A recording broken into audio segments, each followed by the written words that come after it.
You just spent $300 on a weekend survival course. You learned how to start a fire with a bow drill. You practiced building a debris shelter. You purified water with a commercial filter. You feel confident. You feel prepared. Let me ask you something that's going to make you uncomfortable. What if I told you that 70% of what they taught you is either obsolete, context-dependent, or flat-out wrong for actual collapse scenarios? Here's what I know with absolute certainty. The survival training industry is built on a fantasy. They're teaching you to be Daniel Boone when you need to be thinking like a combat engineer in hostile territory. They're optimizing you for a 3-day camping trip gone wrong, not a 6-month infrastructure collapse where the rules of civilization have temporarily stopped applying. The statistics are brutal. 99% of people who take survival courses will never apply that knowledge under actual duress. But here's the kicker. Of the 1% who actually face a real survival scenario, most of them will make critical errors in the first 72 hours because they're following training that doesn't match their actual environment, their actual resources, or their actual threats. Today I'm going to dismantle 7 survival myths that your course taught you as gospel truth. These aren't just academic corrections. These are the differences between making it and not making it when things go sideways. I'm going to show you what the courses get wrong, why they get it wrong, and what you should actually be doing instead. If you want to be part of the fraction of a percent who can actually adapt and survive when the training wheels come off, hit subscribe. Drop a comment with the biggest survival myth you've been told. Let's get tactical. Myth number 1. Fire is your first priority. Every survival course on the planet teaches you the rule of threes. 3 minutes without air, 3 hours without shelter, 3 days without water, 3 weeks without food, and then they spend 6 hours teaching you 15 different ways to start a fire. Bow drill, hand drill, fire plow, flint and steel, magnesium striker, battery and steel wool, lens focusing. Here's the uncomfortable truth they don't tell you. In most actual collapse scenarios, fire is a massive liability. Let me paint you a picture. The grid goes down. Societal order is degrading. You're in or near an urban environment where 90% of the population actually lives. You start a fire for warmth and cooking. Congratulations. You just sent a signal flare to every desperate person within a 2-mile radius that says, "Resources here." The physics of smoke dispersion means your cooking fire is visible as a plume during the day and as a glow at night. The smell of cooking food carries on wind currents for over a mile in optimal conditions. You've just advertised your position, your resources, and the fact that you're stationary enough to maintain a fire. Here's what your course should have taught you. Thermal management without combustion. Your first priority isn't fire. It's maintaining your core body temperature through layering, insulation, and understanding heat retention. A proper sleeping system with a bivy sack, insulated pad, and quality sleeping bag will keep you alive in sub-freezing temperatures with zero signature. When you do need to cook, you're thinking in terms of minimal signature heat sources. A small alcohol stove or solid fuel tablet produces almost no smoke. A Dakota fire hole creates minimal visual signature and concentrates heat efficiently. Or better yet, you're eating foods that require no cooking at all. Pop quiz. What's warmer? Sleeping next to a fire that dies in 3 hours, or sleeping in a properly insulated shelter that retains your body heat for 8 hours? The answer is the one that doesn't give away your position and doesn't require constant fuel gathering that exposes you to observation. Map the buildings in your area with basement access and minimal windows. Note the locations that offer concealment rather than exposure. Because while everyone else is gathering firewood and announcing their presence, you're staying warm, staying hidden, and staying alive. Myth number 2. You can drink any clear water if you boil it for 1 minute. This one gets people killed slower, which somehow makes it worse. Your survival course taught you that boiling water for 1 minute at sea level kills all the pathogens. They demonstrated it with a Kelly kettle or a metal container over that fire you just learned to start. They told you that clear, fast-moving water from streams is safer than stagnant water. They might have even taught you about using coffee filters or cloth to pre-filter sediment. Here's what they didn't teach you. The chemistry of what's actually in post-collapse water sources. Boiling kills biological contaminants, bacteria, viruses, protozoa. That's true, but boiling does absolutely nothing about chemical contamination, heavy metals, or industrial runoff. In fact, boiling can concentrate certain contaminants by evaporating the water and leaving the nasty stuff behind at higher concentrations.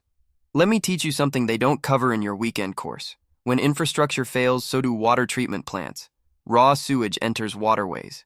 Chemical storage facilities lose containment. Underground fuel tanks crack and leak. That crystal clear mountain stream you're looking at? It might be running through an area where 1,000 homes just lost septic system pressure and everything's backing up into the groundwater. Here's the real protocol. Multi-stage filtration followed by chemical treatment. First stage, sediment filter to remove particulates.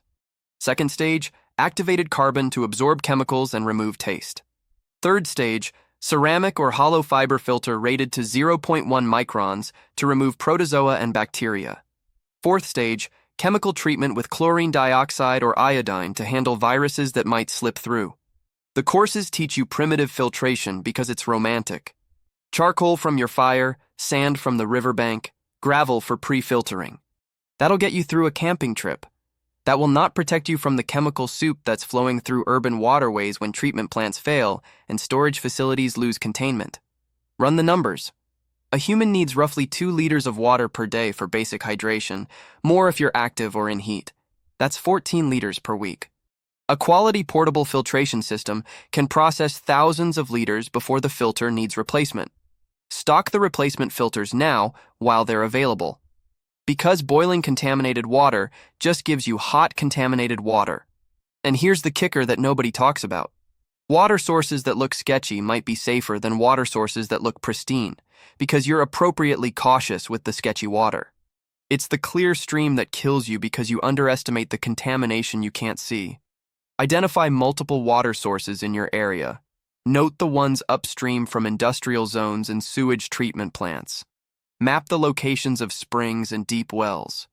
Because when everyone else is boiling creek water and wondering why they're still getting sick, you're running proper filtration and staying operational. Myth number 3. You need a bug-out bag packed for the woods. This is the fantasy that the survival industry has been selling for 40 years. The idea that when things collapse, you're going to strap on your 70-pound pack full of camping gear, head into the wilderness, and live off the land like you're auditioning for a loan. Let me hit you with some statistics that should change your entire strategy. 92% of Americans live in urban or suburban areas. The remaining 8% in rural areas are already on their land with established resources. When you bug out to the woods, you're moving away from resources and into an environment where you have no infrastructure, no supply caches, no community, and no backup plan. Here's what I mean. That wilderness you're planning to escape to? So is everyone else who watched the same YouTube videos and took the same courses. The game population in any region can support maybe 1 person per 50 square miles under optimal conditions with primitive hunting. Now multiply that by the 10,000 people who had the same idea to head for the national forest. Your course taught you bushcraft, shelter building, fire starting, water procurement, wild edibles. That's all useful knowledge. But here's the physics they didn't explain. The caloric deficit of wilderness survival. Building shelter burns calories. Gathering firewood burns calories. Hunting and trapping burn calories. Processing wild edibles burns calories. Most wild edibles are low-calorie and require significant processing. You're burning 3,000 calories per day while gathering maybe 1,200 calories worth of resources. The math doesn't work. You're not surviving, you're just dying slower. Here's what you should actually be doing. Bug in, not out. Your home has walls, a roof, thermal mass, storage capacity, and established resource caches. The survival bag you need isn't for escaping to the woods. It's for rapid displacement within your urban or suburban environment when your current location becomes untenable. That means your bag is optimized for 72 hours of mobility in an urban-suburban environment while you move to a secondary location or assess the situation. Water filtration, high-calorie dense foods, multi-tool, first aid, cache, documents, communication devices, local maps, not a tent and a fishing kit and a tarp shelter. The real strategy is layered. Primary location, your home with supplies. Secondary location, a friend or family member's place within your region. Tertiary location, a fallback position you've identified and possibly cached. Your bug-out bag gets you between those locations through an environment that's degraded but not post-apocalyptic wilderness. And here's the dark truth. If things get so bad that long-term wilderness survival is your only option, the survival rate is going to be close to zero anyway. You're optimizing for the wrong scenario. Identify your secondary and tertiary locations now. Establish communication protocols with the people at those locations. Cache supplies if possible, because while everyone else is running into the woods with their bug-out bags, you're moving laterally through civilization with a plan that actually works. Myth number 4. More gear equals better prepared. Walk into any survival course and look at what they're selling after the training. Knives, fire starters, water filters, paracord, tactical flashlights, multi-tools, emergency blankets. The implicit message is that preparedness is something you buy. The more stuff you have, the more ready you are. Here's the uncomfortable reality. Gear is a crutch for lack of knowledge, and knowledge is a crutch for lack of community. Let me explain what I mean. That 70-pound pack full of specialized equipment, it's heavy, it's conspicuous. It requires maintenance, replacement parts, and technical knowledge to use effectively. You drop that magnesium fire starter in a river, and now you don't have fire. You break that water filter, and now you don't have clean water. You lose that tactical knife, and now you've lost your primary tool. Compare that to knowledge. Knowledge weighs nothing. It can't be taken from you. It doesn't break or run out. If you know how to purify water through solar distillation, you can do it with plastic sheeting and a container. If you understand the principles of thermal regulation, you can maintain body temperature with newspaper and trash bags. If you know basic first aid, you can improvise treatment with materials scavenged from anywhere. But here's where it gets exponentially better. Community is a force multiplier that makes both gear and knowledge more effective. 5 people with basic knowledge and minimal gear will outperform 1 person with expert knowledge and maximum gear. Your survival course taught you to be self-sufficient. They sold you the romantic notion of the lone survivor with ultimate skills. That's Hollywood. The reality is that humans are social pack animals who survived and thrived because of cooperation and specialization. Here's your actual prep priority. First, knowledge. Learn the skills that apply to your actual environment. Urban navigation, lock bypassing, gray man tactics, resource identification, improvised tools. Second, community. Identify the 5 to 10 people in your network who bring different skills. Medical, mechanical, agricultural, security, logistics. Third, strategic gear. Not the cool stuff, the boring stuff. Water storage, food preservation, medical supplies, tools that you know how to use. The courses push gear because gear is profitable. They can't charge you $300 to tell you that community building and knowledge acquisition are more valuable than equipment. But I can tell you that when things get real, the person with 50 pounds of specialized equipment and no friends is in worse shape than the person with basic knowledge and 5 reliable people. Pop quiz. Who survives longer? The tactical operator with every piece of military surplus gear made, operating alone? Or the average neighborhood where 6 families pooled resources, divided responsibilities, and established security protocols? The answer is always the group. Every single time. Because humans are terrible at everything when they're alone and exhausted and scared. Start building your network now. Identify who in your area has medical training, who can repair things, who gardens, who has practical skills beyond their day job. Have the awkward conversations about preparedness. Find your people. Because the best gear you can possibly acquire is 5 friends with complementary skills and shared understanding. Myth number 5. Natural shelters are safer than man-made structures. Every survival course teaches you to build shelters in the wilderness. Debris huts, lean-tos, snow caves, thatched shelters. They emphasize using natural materials and traditional techniques. It's skills-focused, it's historically accurate, and it's almost completely irrelevant to actual survival in the scenarios you're likely to face. Here's the physics problem with natural shelters. They offer minimal thermal mass, poor insulation, no security, and they're labor-intensive to build properly. That debris hut you spent 4 hours building, it's got an R value of maybe 3 if you did it perfectly. A modern insulated wall has an R value of 20 or higher. Your natural shelter leaks heat, it leaks water when it rains, and it announces to anyone with eyes that someone built it recently. Let me paint you a picture. Grid down, social order degrading. You're using your bushcraft skills to build a natural shelter in the woods. You've just spent energy you can't replace, using time you don't have, to create a structure with no lockable entry, no concealment from thermal imaging, and no protection from anything more serious than weather. Meanwhile, there's an abandoned building half a mile away, concrete construction, intact roof, lockable doors, multiple exits, basement for thermal stability, and it's already built. Here's what they should teach you instead. Structure assessment and fortification. How to evaluate a building for habitability, security, and resource access. Concrete or brick construction is ideal for protection and thermal mass. Multiple floors give you elevation for security and observation. Basements provide temperature stability and concealment. Lockable entries create defendable choke points. The skills you actually need are building clearing, basic carpentry for reinforcement, and understanding structural integrity. Can you secure a door with improvised barricades? Can you create a concealed entry point? Can you identify load-bearing walls versus partitions? That's infinitely more valuable than knowing how to lash together a debris hut. And here's the operational security advantage. A natural shelter in the woods is anomalous. It doesn't belong there. It attracts attention.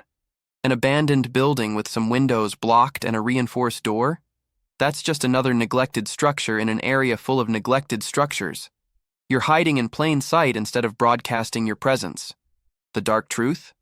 In a real collapse scenario, the people surviving long-term are the ones in buildings with resources, not the ones in the woods with bushcraft skills. Because buildings offer what your debris hut never will: protection from elements, security from threats, and efficiency of thermal management. Identify the structures in your area that meet the criteria: solid construction, multiple exits, defensible position, proximity to resources. Note the ones that are already abandoned and the ones that could become available. Because while everyone else is building stick shelters in the forest, you're finding structures that already exist and learning how to make them work for you. Myth number 6. You should avoid other people at all costs. This one is taught implicitly more than explicitly. The survival course narrative is about self-reliance and independence. The implicit message in the training is that you're preparing to operate alone. Other people become threats in most survival scenarios as depicted. Looters, bandits, desperate refugees competing for resources. Here's the reality that's going to complicate your worldview. Humans survived and evolved because of cooperation, not isolation. The lone wolf survives in movies, not in actual crises. Let me walk you through the math. You need security, which means someone awake and alert at all times. If you're alone, you can't sleep. You need resource gathering, which requires leaving your secure position. If you're alone, your position is undefended while you're gone. You need medical care, which requires someone to administer it. If you're alone and injured, you're compromised or dead. You need knowledge, which no individual possesses completely. If you're alone, your skills are capped at what you personally know. Now run those same scenarios with 5 people. You establish a watch rotation. You send 2 people on resource runs while 3 maintain the position. You have someone with medical training and someone who can receive treatment. You pool knowledge from different backgrounds and specialties. The survival courses don't teach this because community building is harder to monetize than gear sales and skill demonstrations. But every historical example of actual societal collapse shows the same pattern. The survivors are the ones who formed groups, not the ones who went alone. Here's where the uncomfortable part comes in. Not all groups are equal, and not all people are worth grouping with. You need to vet your network now, before the crisis. Who has practical skills? Who stays calm under pressure? Who shares your risk assessment and preparation philosophy? Who's physically capable and mentally resilient? The courses warn you about desperate people who might become threats. That's valid. But they don't teach you how to identify trustworthy people who become force multipliers. That's the critical skill. Reading people, building trust, establishing protocols, creating reciprocal relationships. Here's the tactical framework. Your primary network is family and close friends who share your assessment. 5 to 8 people who trust each other and bring complementary skills. Your secondary network is neighbors and acquaintances who are preparation-minded. Not your inner circle, but people you can potentially trade with or coordinate security with. Your tertiary awareness is the general population in your area. Potential threats, potential recruits, potential resources. And here's the kicker. Your survival odds increase exponentially with each additional capable person up to about 8. Then the efficiency starts degrading due to coordination complexity. That's the sweet spot. Big enough for redundancy and capability, small enough for cohesion and decision-making. The dark truth they don't tell you in courses? Eventually, you have to make decisions about who you help and who you turn away. There's no right answer, just different costs. But you make better decisions with a team than alone, and you have better odds of surviving to face those decisions with a group than solo. Start building your primary network now. Have the explicit conversations about preparedness philosophy, skills inventory, and mutual support. Because the people who try to form groups after the crisis starts will be working with whoever's available, not who's optimal. Myth number 7. Physical fitness is the most important survival factor. Every survival course emphasizes physical capability. They put you through scenarios that require hiking with weight, building shelters, hauling resources. The implicit message is that the fittest people survive. Natural selection, survival of the fittest, all that. Here's what the statistics actually show from real disaster and collapse scenarios. Physical fitness matters, but it's way down the priority list. The number one factor in survival outcomes is decision-making before the crisis. Did you have resources staged? Did you have a plan? Did you act early instead of waiting? Second factor is psychological resilience and adaptability. Can you maintain rational thinking under stress? Can you adjust plans when conditions change? Third factor is social network and community.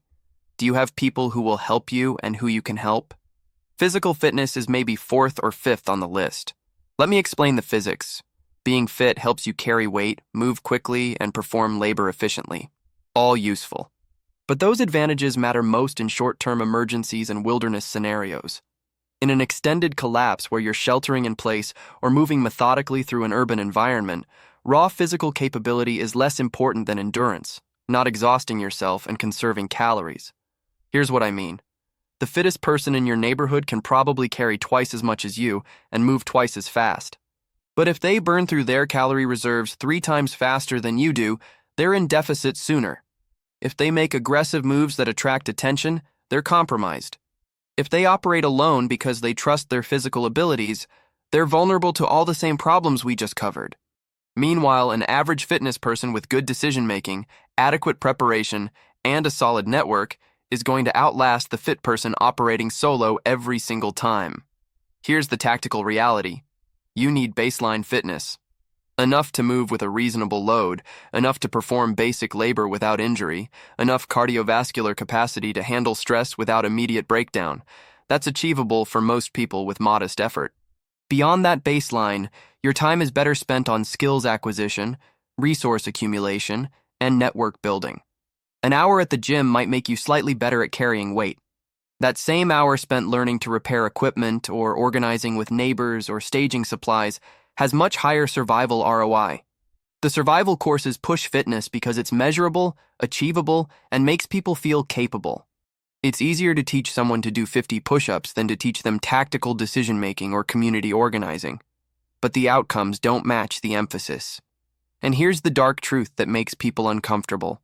In most real collapse scenarios, the early deaths aren't the physically weak people who had plans and resources. It's the unprepared people of all fitness levels who made bad decisions, didn't act early, and found themselves without resources or support. Physical fitness won't save you from dehydration, starvation, exposure, or violence if you don't have the other factors working. Focus on baseline physical capability that's sustainable long-term. Walking with a loaded pack regularly. Basic bodyweight exercises. Cardiovascular endurance. But spend the majority of your prep time on the factors that actually correlate with survival outcomes. Decision-making, preparation, skills, and community. Because while everyone else is doing CrossFit and thinking they're prepared, you're building the infrastructure that actually keeps people alive when everything else stops working. So here's where we are. 7 myths, 7 corrections, 7 uncomfortable truths that your survival course didn't teach you because they're harder to package and sell. Fire announces your position. Water needs chemistry, not just boiling. The woods are a trap. Gear is a crutch. Natural shelters are inefficient. People are your advantage, not your threat. And fitness matters less than preparation. None of this makes you invincible. Nothing makes you invincible. These corrections just move your odds from the 99% who don't make it to the 1% who might. Here's your choice right now. You can keep following the romantic survival fantasy that courses sell because it's easier and feels good. Or you can spend the next week implementing what I just gave you. Open a new tab right now and start mapping. Map the structures in your area that meet security criteria. Map the water sources upstream from contamination. Map your secondary and tertiary locations. Inventory your actual gear against the criteria I outlined. Get rid of the romantic wilderness stuff you don't need. Acquire the boring stuff that actually matters. Filtration, not fire starters. Storage, not tactical knives. Identify 5 to 8 people in your network. Start the conversations about skills and preparedness. Build the relationships before you need them. 99% of people who watch this will do nothing. They'll think about it, they'll agree with parts, they'll disagree with other parts, and they'll keep scrolling. 1% will actually take action on at least some of these corrections. And somewhere around 0.1% will implement all of it and build the infrastructure that gives them actual odds. Class dismissed.